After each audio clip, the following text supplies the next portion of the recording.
Hey everybody, AJP here, and today we're talking about some BRUW approach. BRUW approach, we got black, red, blue, and white. That's where I got the BRUW from, in case you're wondering. But we are all about creature hate today, okay? As you can see, we have a lot of removal, and our win condition is approach of the second sun, as well as a backup win condition of Nicol Bolas, in case they start to target our approach of the second sun after sideboarding with removal. So let's get started. We're going to be we'll start with our instant spells here. Okay, we have we're running Harsh Scrutiny. Okay, this is to remove any big creature threats that they have that we know that our removal in the deck cannot take out. Such things as Game 1, Scarab God, any indestructible creatures, things like that. Also to get a quick look at our hand, and it lets us scry 1 for 1 black, which is pretty good. Okay, so then let's go to our blue package instance. We have Censor. To counter any plays we can, that we can, save up if we know they're trying to drop something on turn 5 after we see their hand with Scrutiny, and use that. If it's not useful, we can obviously cycle it and keep moving on. We have Supreme Will, which is just a utility card here. It's a good counter. It's pretty much a hard counter for any big spell that they're going to play. Also, obviously, lets us search for anything we need, specifically Approach of the Second Sun after we kind of lock them down. Or if we need a removal spell and we don't have any, it lets us do that, search for that too. And we got Glimmer of Genius, one of the most important cards in the deck. It lets us see a lot of cards. It lets us get to Approach quickly after playing it, obviously, or lets us find it quickly. Lets us also search for our land drops, specific land drops we need since we are running 4 colors. And most importantly, it gives us 2 energy, which we'll get into later why that's important. Okay, a little side note, obviously this is an enchantment cast out, but it also has flash. So it's kind of like one of our instants. And cast out is a good answer to anything that we can't remove or get rid of from the hand. Something that does hit the battlefield, we can't destroy. Cast out pretty much answers everything right now. And if we don't need it for some reason, we can get rid of it. So we do have 2 in the main board. Sorcery removal. Okay, we'll start with Yeheni's Expertise. It gives all creatures -3/-3. Super strong. Better than damage. And also has the second text line of text that says I could cast any other spell or convert a mana cost 3 or less without paying for it. So if we do have something like Supreme Will or Harsh Scrutiny or Pyramid of the Pantheon in our hand when we play this, we do get to play that for free if we choose to do so.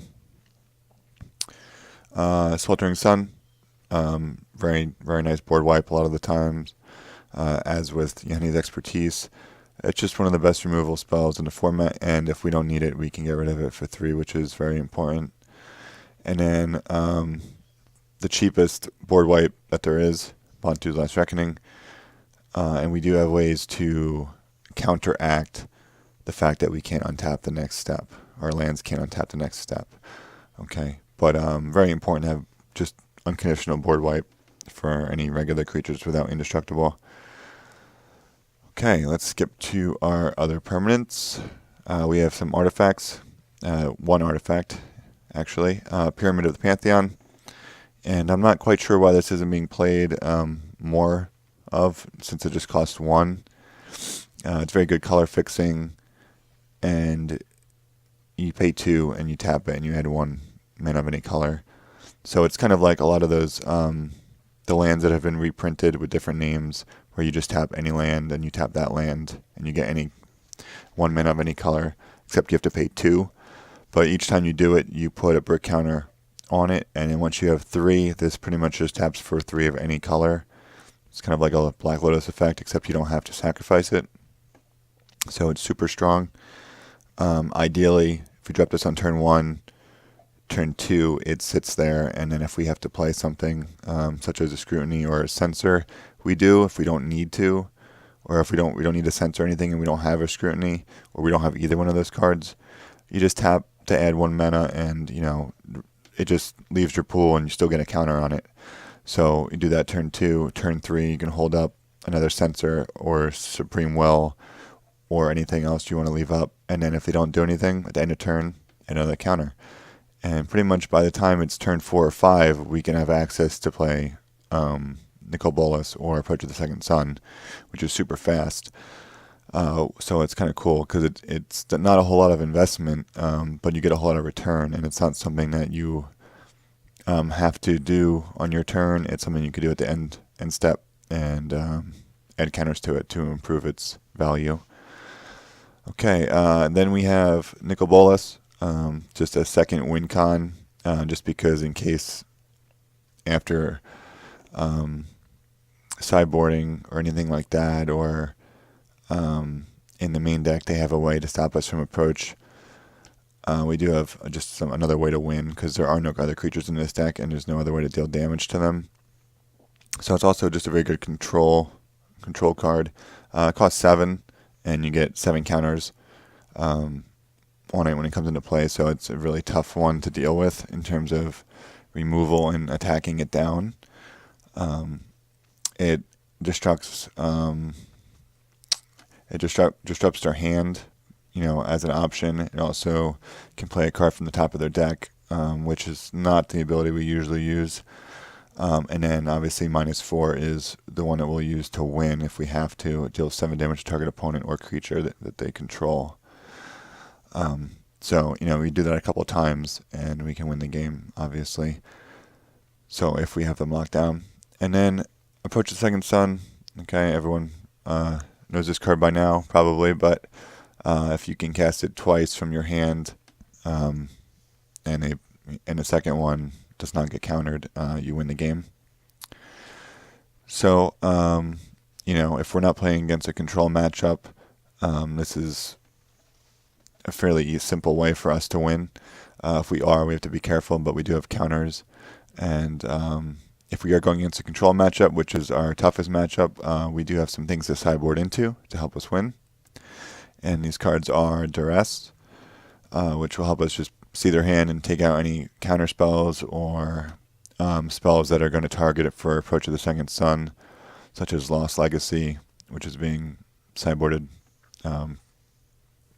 kind of heavily right now to help against Approach. Then we have 4 negates to counter anything that they play, such as Lost Legacy or anything like that, or just any irregular spells. It's always nice to have. And then we have 1 pull from Tomorrow, which can help a lot in a control matchup, just to get us a huge card advantage and draw us 3 to 4 more really useful cards, disruptive cards, counters, and things like that. We have 2 more cast outs in case we are going up against multiple targets that we can't remove, such as Scarab Gods or any of the gods, or any other indestructible creatures. So those are there to help. They also deal with things such as Search for Escanta and all these other transform lands and things like that, or things that turn into lands. We can target them before they turn into lands with cast out. Then in case we're going against any kind of the cycling decks that are kind of popping up now, or just any decks that have cards that can be accessed from the graveyard. Obviously there's a few going around right now. This is just the cheapest way to kind of target, a card and exile it from the graveyard. It's only 2 to put out, 1 to pick a specific card, and then 1 to just exile itself and the entire library. So if you get multiple targets and you think you're in danger, it's 1 mana to just put it all out of the game. And then we have, last but not least, Hour of Devastation, in case we're going against a lot of the big creatures that do have indestructible. We'll definitely sideboard this in and get rid of some of the cheaper removal for smaller creatures. Sometimes you go against a deck such as Merfolk when there's just a bunch of little creatures and you can wipe them with the 3 damage or -3/-3, and then a lot of decks are ramping up and trying to get a huge dinosaur on the board. So things like that, or Planeswalker decks. This is also good. Okay, obviously it doesn't affect ours since ours is Bolas, but it's just super versatile against bigger creature decks. And we would just flip in pretty much all of these against a control matchup, and then against more like a ramp deck, we pretty much just flip in Hour of Devastation and maybe some cast outs and get rid of some smaller removal, and that pretty much will do it. So the keys are to be patient with your removal, even though there is a lot of up trading with your cards. You can obviously 2 for 1, 3 for 1 with a lot of these cards, which is how we gain our advantage. But you gotta make sure you're patient, and if you're not taking, you're only taking 2 or 3 a turn, it's something you're just going to have to just deal with usually, unless you see that they're not, they have no cards in hand or things like that. But if they still have a lot of cards in the hand, you have to just be patient and make sure you use your board wipes to, for the most value possible. And keep in mind, when you do play Approach the Second Sun, you do gain 7 life, so that's something that's definitely counts into the factor of when you're taking damage in the beginning. But let's go into our land, okay? I did mention earlier, Glimmer of Genius is being very important because you do get 2 energy. We are playing 4 colors, so we do need to use our mana wisely. So we do have 4 Aether Hubs, and obviously we can use that once by itself for any color we want. So if we get it turn 1, it's really good because we can play Harsh Scrutiny, but then after that we won't be able to tap it for any mana until turn 4 if we have a Glimmer of Genius. So that's why it's important to have that card in here, 4 of that card. Okay, so we have Aether Hub, which gets us access to any color. Then we have some colorless mana for, if we do reach Ascend. We don't have a lot of permanents in this deck, but we obviously are trying to get a lot of lands. And we also do have the Pyramid of Pantheons, so they kind of stick around. Nothing we really put down on the battlefield will get removed. So since it's a long game, I think it's worth it to have one of these in here. Then we have Field of Ruin to just help with destruction of any lands that transform lands or any other lands that are going to be damaging to us or helpful to our opponents. It also does help us fix our mana a little bit. So if we are kind of low on a specific color, a lot of our cards do cost 2 ofs for red and black. It does help us fix that. We can use it just to destroy a basic dual land, and just get the basic that we need. Then we have a couple of our duels. They all do enter the battlefield tap in this deck, and we'll go over why later. So we have 2 Cinder Barons, we have 2 Highland Lakes, we got 2 Submerged Boneyards, and then we have 1 of Forsaken Sanctuary, Meandering River, and Stone Quarry. And then for just black sources, we have 2 Swamps, and then Ifnir Deadlands, which is just a 1 of because it's actually very difficult for us to always be able to do that with the double black mana in there. But it is something that we can do late game. In case we run out of removal, we can definitely take out a small creature with it. And then we have, for blue, we have an island and 2 Ibn Rivulets, which we need to use to get back to our Approach of the Second Sun after we play it the first time.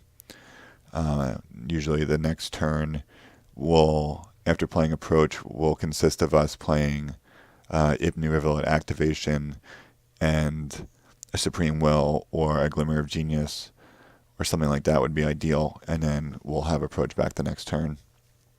Also can be used to target your opponent if you need to do that for some reason. I've had that come up one time in one match where it was a complete stalemate pretty much, and Approach got lost legacied, and I had no way to win because it was before Nicol Bolas was in the deck.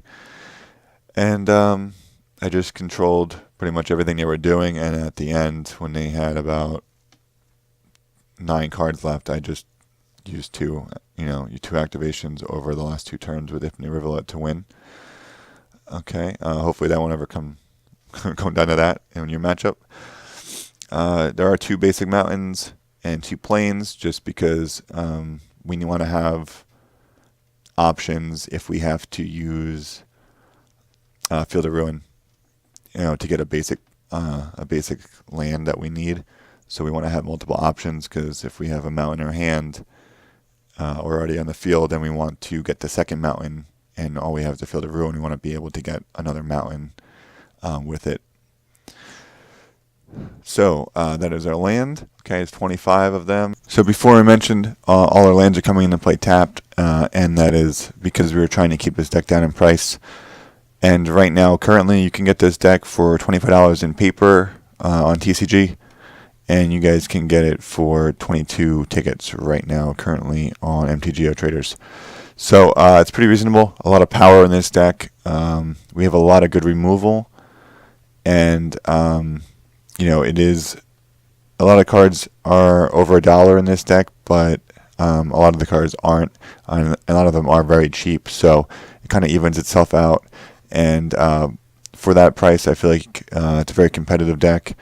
And land doesn't seem to be that much of a problem. All these lands coming to play tapped, because keep in mind that we're not trying to do something every single turn. Usually, most of our plays are on the other our opponent's turns and the end steps. So sometimes it could set us behind a turn, but we do have a decent amount of lands that do come into play untapped.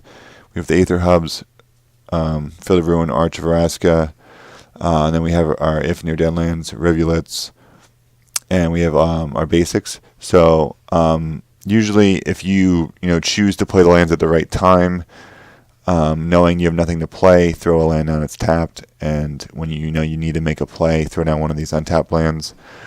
And usually it doesn't affect too much. Obviously, if you guys have the lands that come into play untapped conditionally, with whether you have a basic or not in play, throw those in there, and it's going to help you out a little bit. But it's not too much of a downside from what I've seen so far in this deck. So make sure you guys try it out and let me know what you think, or let me know how you would change things, and I'd love to hear your comments. So I'll see you guys in the gameplay, and that's it for now. I'm out of here.